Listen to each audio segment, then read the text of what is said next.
She stood in line, a picture of poise, impeccably dressed and occupying one of the highest echelons of the American justice system. But to two arrogant officers and a privileged woman, she was just another black person who didn't belong. What unfolded next was more than just an arrest. It was a devastating miscalculation that would bring down careers, ignite a national debate, and force the justice system to confront its own biases. You won't believe who she truly is and how this powerful story concludes. Dear viewer, what you're about to see is not just a narrative. It's a profound testament to quiet strength and the persistent pursuit of justice in overlooked places. If this is your first time here, please let me know where you're watching from in the comments below. And if stories like this move, challenge, or inspire you to think, please consider subscribing and hitting the bell icon. We share important voices that deserve to be heard every day. Thank you for being with us. Now let's get into the story.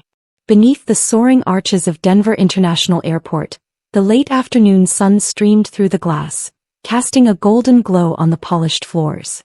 Gate C-27 buzzed with its typical low-level chaos. Families wrangling luggage and tired children, professionals murmuring into their headsets, and boarding announcements echoing like distant calls. Amid it all stood Leona Marshall.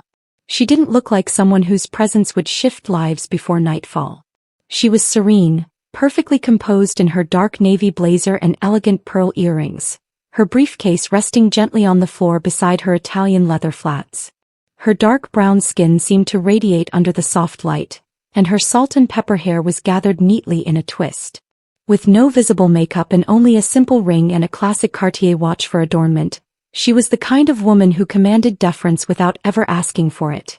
A woman whose silence carried more weight than most people's speeches. To an ordinary observer, she was simply another passenger in the business class line. But to Margaret Whitmore, who stood a few feet back with a designer scarf and a neck heavy with diamonds, Leona was an affront. Margaret was the product of a lifetime spent in private golf clubs and cocktail parties, shielded from any discomfort by her wealth and privilege. Her patience for waiting was thin, and her tolerance for sharing a space with someone like Leona was non-existent. "Can you believe this?" she hissed to the man next to her, her voice sharp with a sense of entitlement. "I've been watching her. He keeps staring at my luggage. It's unnerving." Leona hadn't even glanced in her direction, but a story was already taking shape in Margaret's mind. A narrative distorted by prejudice and amplified by the certainty that people, especially those in uniform and with authority, would listen. With a dramatic flourish, she stepped out of line and marched toward the gate attendant, her indignation palpable. "Excuse me," she cooed with the practiced tone of someone accustomed to getting her way. "There's a woman up there who has been watching me suspiciously. I don't feel safe boarding with her." The young, flustered gate attendant stammered for a reply. "Ma'am, everyone in the priority line has already been screened." "You're not listening," Margaret interjected, lowering her voice for emphasis. "She's been staring at my bags. I don't think she belongs here. You really should check on her." The seed was planted. Moments later, as if on cue, two airport police officers appeared. Officer Grant Doyle, gray-haired and broad-shouldered, moved with a slow, deliberate gait that made everything he did seem official. Officer Evan Mills, younger, edgier, with a constant jaw twitch, had a reputation for being confrontational. Margaret's smile widened. "There she is," she whispered, pointing at Leona. "That's the one." Leona turned as they approached, observing them without fear, but with a quiet, analytical composure, as if she were assessing a coming storm. She closed the legal document on her tablet and slid it into her case. "Ma'am," Doyle said in a voice that attempted and failed to be neutral. "We need to speak with you. Please step out of the line." A few people turned, curious. Leona raised an eyebrow. "Is there a problem, officer? We received a report that you were behaving suspiciously."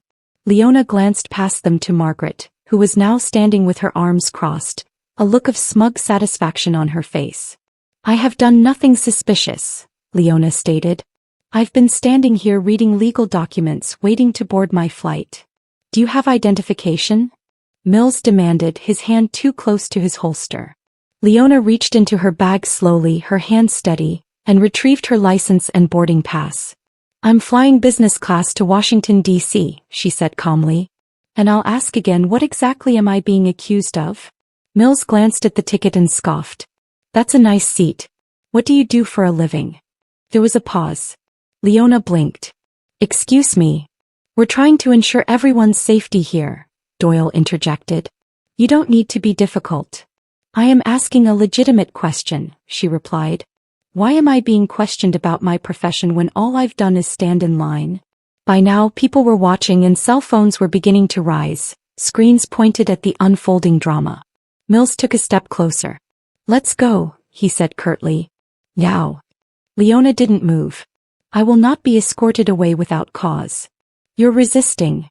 Doyle snapped. I am asserting my rights. Turn around. Mills barked. Hands behind your back. The world seemed to slow. Gasps rippled through the crowd as Mills grabbed Leona's arm and spun her. Doyle snatched her briefcase. The cuffs were cold, quick, and tight. Leona flinched, not from pain, but from the sudden, profound realization that her dignity had been discarded like an unwanted piece of luggage. Margaret watched from a distance, her eyes glinting. Leona didn't shout or plead. She simply said, "You're making a grave mistake." As she was led away, her back straight and her heels clicking on the floor, those who watched felt a deeper sense of unease. This wasn't just another airport scuffle. It was a clash of power and prejudice. And the officers had no idea who they had just handcuffed. Not yet. The police substation inside Denver International was a small, unmemorable space, tucked away in a hallway that smelled of stale coffee. Inside, under harsh fluorescent lights, Leona Marshall sat in silence, her wrists still tender from the cuffs. The desk sergeant had been brief, taking her ID, running her name through the system, and shrugging as he handed her file to Doyle and Mills. No red flags, no outstanding warrants, just a pristine record. But for Doyle and Mills, this wasn't a reason to de-escalate. It was a challenge. Their arrest had stoked a feeling that was less about justice and more about maintaining control. Neither would admit it, but they were unwilling to back down from their actions, especially not in front of each other. I've dealt with your type before, Doyle said, leaning back, his fingers laced behind his head. You come in here with your expensive shoes and your fancy words, thinking that makes you untouchable. Leona raised an eyebrow. What I think is that you've made a mistake and you're either too proud or too prejudiced to admit it. Doyle's face flushed, but Mills cut in. Lose the attitude. He tapped her file. We had a complaint, we acted on it. You're not the first person to get questioned before a flight. No, Leona said slowly, her voice sharp. But I may be the first federal judge you've cuffed in front of 100 witnesses without cause. The room went completely silent. Doyle blinked. Mills froze. The words failed to land. They were buffered by disbelief and arrogance. Yeah, right, Doyle snorted. And I'm the president. Leona said nothing. He didn't need to. She simply looked at them, truly looked, and let the full weight of the truth settle. Mills frowned. What did you say your name was again? I didn't, she replied. But it's right there in front of you. Judge Leona Marshall, 11th Circuit Court of Appeals. Doyle leaned forward, his eyes narrowing as he scanned the ID again. That's not possible. There's no way. Call your superior, she interjected. Better yet, call the U.S. Marshals Service. They know exactly who I am. The officers exchanged a look. Mills muttered something under his breath and left the room. Doyle, visibly shaken, shifted in his seat as the gravity of the situation began to dawn on him. Leona watched him, observing how his bravado faltered, how the lines around his eyes tightened. This was the moment men like him started to understand that their badge wasn't a shield against everything, especially not against the truth. You thought you were asserting authority, she said evenly. But what you did was violate a citizen's rights. You humiliated me publicly. You made an arrest based on the word of a woman who didn't like the way I looked in line. She said you were watching her, Doyle snapped defensively. And you believed her, Leona replied, not because there was evidence, but because she fit the image of credibility in your eyes. And I did not. Outside, the static hum of police radios mixed with the low murmur of new voices. Within minutes, the door opened and Mills returned, his face several shades paler. She's telling the truth, he said quietly to Doyle. The U.S. Marshals confirmed it. She's a sitting federal appellate judge. Doyle's mouth hung slightly open. He looked at Leona with a new expression, not respect but panic thinly veiled as civility. Judge Marshall, he stammered, this is an unfortunate misunderstanding. It's not a misunderstanding, Leona countered.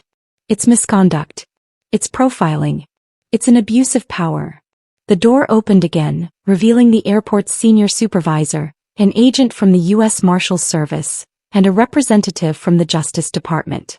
The air instantly crackled with tension.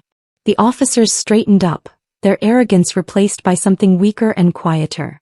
Regret was still far off, but fear had finally arrived. And yet Leona did not gloat. She did not raise her voice. She sat calmly at the center of a storm she hadn't created but now controlled. When the marshals asked if she wanted to press charges immediately, she shook her head. Not yet. This is bigger than me, she said softly. Let's do it right. Her voice carried a chilling certainty.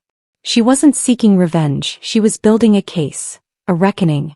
And the officers, once so certain of their authority, were just beginning to realize how quiet power could be when it was backed by clarity and truth. The atmosphere within the Denver airport precinct shifted from routine enforcement to controlled pandemonium as the news spread. A federal judge, a black woman, had been handcuffed and humiliated by two officers without justification. The ripple effect quickly became a wave. Within hours, high-ranking officials from the U.S. Marshals Service, the Department of Justice, and the federal court's administrative staff had all converged on the scene. A minor patrol incident had fractured into a national issue, with Judge Leona Marshall at its core. She didn't storm the hallways with a thirst for vengeance. She moved with the same careful resolve she brought to the bench. When offered a private room as Internal Affairs began its interviews, she declined. No need to shield me from the discomfort of transparency, she told the chief of security. Let the discomfort serve its purpose. Officers Doyle and Mills were immediately placed on administrative leave. Neither man could escape the mounting scrutiny. Body camera footage from the arrest, already retrieved, painted a damning picture. Over an hour of high-definition video captured a public indictment without a jury. The tone, the body language, the casual contempt. It was a clear demonstration of implicit bias and outright prejudice. Meanwhile, Leona sat across from federal investigators with the composed demeanor of someone who had dedicated her life to interpreting the law. She answered every question factually, but when asked if she wanted to file personal charges, she paused. I want more than charges, she said. I want change. Not performative, not just on paper. I want this case to ignite something real. Her statement became the foundation for every subsequent action. By the next morning, the footage had been leaked. National news outlets picked it up and social media made it viral within hours. But the story wasn't a spectacle. It was a call for accountability. News anchors didn't just replay the video, they analyzed it. Civil rights lawyers were brought in to explain the history of profiling at transportation hubs. Former judges and prosecutors voiced their shock and disbelief. Ordinary citizens watched with a mixture of horror and recognition. Many had endured similar experiences, but few had the standing to push back so publicly. In the days that followed, an internal affairs audit of airport policing revealed a disturbing pattern. The incident involving Judge Marshall was not an isolated event. Complaints against officers Doyle and Mills had been previously dismissed or buried. Testimonies from other passengers, particularly people of color, revealed a consistent pattern of presumed guilt, arbitrary detentions, and hostile questioning. For every public humiliation, there were dozens more that had been silenced. Leona's advocacy didn't stop at her own defense. She met with leaders from civil liberties groups, transportation agencies, and the federal judiciary to advocate for immediate reform. Her legal discipline became a blueprint for strategy, and her voice, now broadcast widely, carried the clarity of both a survivor and a tactician. I'm not here to be pitted, she said during a televised panel discussion. I'm here to ensure that power is no longer mistaken for righteousness, and that uniforms are no longer confused with unquestionable authority. This message resonated. Protests emerged not with the fire of anger, but with the quiet resolve of justice. Peaceful demonstrators gathered at major airports, holding signs with not only Leona's name, but the names of countless others whose stories had been ignored. Retired officers, judges, and flight attendants began to speak out. What had happened at Gate C4 had cracked something far deeper. Back at the precinct, Officer Mills requested a meeting with Internal Affairs and Judge Marshall's legal counsel.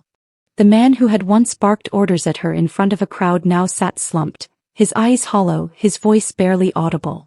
"I made a mistake," he confessed. "I believed her skin before I listened to her words." He offered full cooperation, handing over personal notes and admitting to conversations with Doyle that revealed a history of targeting passengers based on vague suspicions. He didn't seek forgiveness, he knew he couldn't. But he did something rare, he told the entire truth. Doyle, in contrast, hired an attorney and issued a public statement of regret couched in legal jargon and claims of stress-related misjudgment. But the footage, the reports, and his silence during key interviews painted a different picture. One not of error but of malicious intent. As formal charges were prepared, federal prosecutors made a critical decision. The case would proceed as a civil rights violation under the color of law statute. It was a serious, public, and rare charge. Leona had never asked for a headline. She simply wanted a quiet flight home. But when injustice confronted her, she didn't back down. She rose not only to protect herself but to amplify every voice that had been silenced. In the unraveling of power, something remarkable had emerged.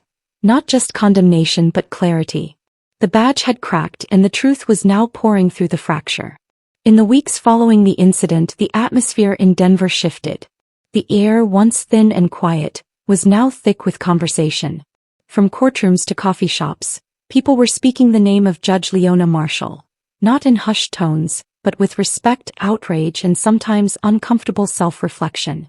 What had happened to her wasn't just a personal injustice. It was an institutional failure. More importantly, it was undeniable proof that even one of the country's most accomplished black women could still be reduced to a suspicious person by a badge wielded without accountability. Leona never appeared on television again after her public statement. She didn't need to. Her presence had become a symbol. But she remained committed to action behind the scenes. As the Department of Justice and the FBI's Civil Rights Division expanded their investigation into systemic misconduct in airport law enforcement, she helped draft policy reform proposals. She knew precisely where the blind spots in power existed, having seen them from both sides. Her recommendations were not just legal, they were profoundly human. Meanwhile, Officers Doyle and Mills were officially indicted by a federal grand jury on 3 counts each. Civil rights violations under color of law, false imprisonment, and conspiracy. The charges sent a shockwave through police departments nationwide. This was not an internal suspension or a quiet reassignment. This was federal prosecution. And with the full backing of the U.S. Attorney's Office, the case would not be buried. It would be tried in open court and the nation would be watching. The courtroom in downtown Denver was packed for the preliminary hearings. Reporters filled the benches, along with law students, activists, and citizens who had seen too many similar stories end in silence. But Leona didn't arrive with a media entourage or political allies. She walked in with her head held high, her judicial robe folded over her arm, her purpose clear. She wasn't interested in vengeance. She wanted to set a precedent. The prosecution's case was flawless.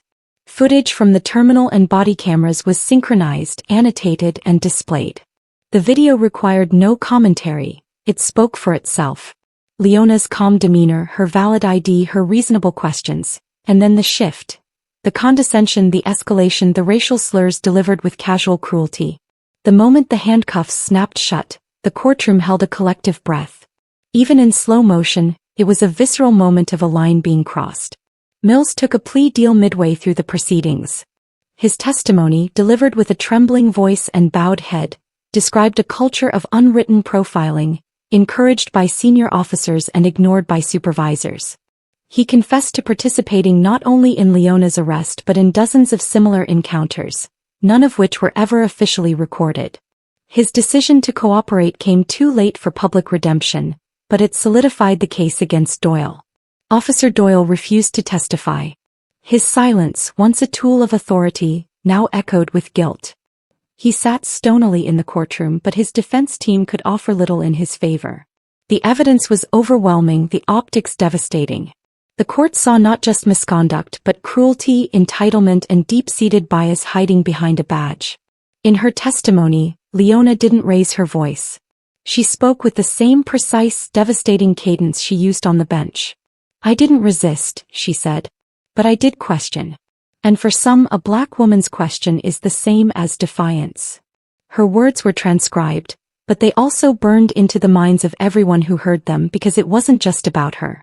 It was about the nurse in Philadelphia, the teacher in Dallas, the entrepreneur in Minneapolis, all detained and dismissed because someone couldn't reconcile their presence with their appearance. The jury deliberated for less than a day. The verdict was unanimous, guilty on all counts. When the judgment was read, Doyle's face remained impassive, but Leona noticed his hands trembling. Perhaps it was the first time he truly understood the weight of what he had done, not just to her but to every principle his badge was meant to uphold. Sentencing followed weeks later. Mills received a 2-year sentence, reduced for his cooperation. Doyle was sentenced to 6. The judge, delivering the sentence, looked directly at him and said, "This is not just punishment, it is a precedent." But the true justice extended beyond the courtroom. The Department of Transportation began implementing Leona's policy recommendations, mandating implicit bias training for all airport law enforcement nationwide. A new oversight body was created to review passenger complaints with independent civilian members. And perhaps most significantly, a scholarship fund was established in Leona's name, focusing on young black women pursuing careers in law and public service. It was funded not by Leona herself, but by a flood of public donations that poured in after the trial. Through it all, Leona never once called herself a victim. She was a vessel for truth, a vehicle for change. Justice, she often said, doesn't always roar. Sometimes it walks slowly, quietly. But when it strikes, it leaves no doubt that it was there. In the weeks following the trial, Judge Leona Marshall resumed her duties with the same commanding presence that had made her one of the most respected minds on the federal bench. But even the black robe, once a symbol of her authority, now felt different, as if it too carried the memory of what had happened at the airport. Under the courthouse's sterile lights, she didn't speak about it, not to her clerks, not to the press, not even to her closest friends in Washington's legal circles. But the experience was always present. In the sidelong glances from staff who had seen the news, in the new cautious respect from security guards, in the way she would linger in her chambers after a proceeding, staring at the United States seal above her bench, wondering how many others carried invisible scars. The apology arrived not in person but in ink. A handwritten letter, in a plain, unmarked envelope, sat on her desk for 2 days before she finally slid her letter opener through the seam. The handwriting was messy but deliberate, unmistakably male. "Your Honor," it began, "there are no words adequate for what I did or for what I failed to see. I acted in arrogance, in ignorance, and in fear of someone who challenged the bias I never admitted to carrying. What I did was not just wrong. It was violent, cowardly, and racist. I will carry the shame of those minutes for the rest of my life. I don't ask for forgiveness, I know better than that. But I ask for the chance to do something with this guilt, to change, to learn. If there is anything left of my voice that can be used for good, I hope one day you'll let me know how. Nathan Doyle." She stared at the paper for a long time, her fingers resting lightly on the edge as if afraid to fully touch the weight of its contents. She didn't see redemption in the words, but a man unraveling. A former officer who had mistaken his badge for a license to judge and his authority for moral superiority. Leona knew apologies came in many forms. Some were legalistic, crafted by PR teams to salvage a reputation. Others arrived too late, after consequences were set in stone. This one trembled. It didn't ask for public absolution or pity. But it also couldn't erase the damage. Forgiveness, she had always believed, was sacred. Could not be demanded. It had to be earned through time and action, and even then it was not guaranteed. That evening, she walked along the reflecting pool, the Capitol looming in the distance like a beacon of possibility. A group of teenagers passed, laughing, oblivious to the burden she carried. She envied their innocence for a moment, their unknowing. But she also knew her role wasn't to be bitter. It was to stay awake, to remain a witness. The next morning she drafted her response, brief, precise, and sharp as a gavel strike. "Mr. Doyle, I have read your letter. I appreciate that you chose not to excuse your actions or disguise your shame. That is more than most ever do. But words alone, however heartfelt, cannot undo what was inflicted. Not on me, not on the institution I represent, and not on the communities who have endured this kind of pain for generations. Redemption, if it is possible, will not come through me. It will come through what you choose to do now. How you use your influence, what you teach your children, how you face what you once refused to see. I wish you clarity. That is all I can offer. Judge Leona Marshall. She sealed the letter and sent it without ceremony, not waiting for or expecting a reply. And yet the impact rippled. Within a month, news emerged that Nathan Doyle had enrolled in a restorative justice program, working quietly with a nonprofit to speak to young officers about bias, ego, and restraint. He didn't mention his letter or publicize his past. He just showed up, punctual and consistent. Leona never followed his progress. He didn't need to. Her part in his story was over. But her part in the larger narrative of justice, of balance and how power must answer to truth, was far from finished. In the years that followed, Judge Marshall became more outspoken, not about her own case, but about the systemic flaws it had exposed. She spoke at judicial conferences, advised law enforcement leaders, and mentored young Black law students who had yet to realize that the system could bend under their own weight. She became once again a voice that could not be ignored. And still, when asked if she had ever forgiven Nathan Doyle, she would pause and say, "Forgiveness is not my legacy. Accountability is." She didn't offer grace easily, but she did offer a mirror to every person in a position of power who had ever forgotten what their badge, their robe, or their title was meant to serve. Not ego, not tradition, but truth. Leona Marshall's story began in an airport terminal, an ordinary place for an ordinary moment. Yet it revealed something profoundly rare about the world we inhabit. What should have been a quiet wait for a flight became a crucible of injustice, sparked not by a crime, but by the very presence of a composed, successful Black woman in a space where bias whispered she didn't belong. When two officers, emboldened by assumptions and poisoned by prejudice, put her in handcuffs, they had no idea they were arresting the chief judge of the U.S. Court of Appeals. They didn't see a judge or even a fellow citizen. They saw a threat defined by the color of her skin.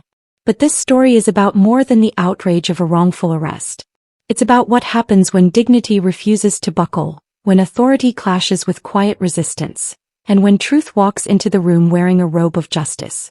Leona could have responded with fury or silence. She chose accountability. Her words were measured, her actions precise. She used the full weight of the law not as a weapon, but as a shield against a broken system that too often looks away from its own reflection. What followed was a reckoning. The officers were stripped of their badges, the instigator was exposed, and the world was reminded that sometimes the people society is quick to silence are the ones it most desperately needs to hear. This was not just a courtroom victory. It was a demand for deeper change, one that echoed far beyond the walls of a police station and into the very institutions that shape our lives. Judge Marshall didn't demand vengeance. She demanded vision. And through her quiet resolve she lit a path for others to follow. A path not of bitterness, but of clarity, resilience, and transformation. So what can we learn from her story? First, that justice isn't always found in a courtroom. Sometimes, it starts with one person refusing to accept humiliation as the norm. It begins with awareness, grows through courage, and is only sustained by collective responsibility. Second, that racism often hides in plain sight. In policies, in silence, in unchecked authority. We must challenge it not just when it shouts but when it whispers. Third, that forgiveness is not the same as forgetting. True accountability doesn't ask us to erase the past. It demands we face it, learn from it, and refuse to let it happen again. And finally, that real power isn't found in force. It is found in integrity, in restraint, and in the quiet determination of those who choose what is right over what is easy. Leona Marshall's story is not powerful because she is a judge. It is powerful because, like so many others, she was reduced to a stereotype in a moment of prejudice. But unlike many, she had the tools and the will to respond in a way that rewrote the ending. Her legacy is a reminder to each of us that no matter who you are, you have a role to play in building the world we all deserve. So if this story moved you, if it made you angry, hopeful, or more aware, don't let it end here. Share it, talk about it, reflect on it. And most importantly, be part of the change. And if you want to see more stories like this, stories that don't just expose injustice but inspire action, subscribe to this channel. Your support helps us keep telling the stories that matter. Stories that challenge, that elevate, that don't just entertain but transform. Subscribe now because the world needs more truth and we need people like you to help us share it.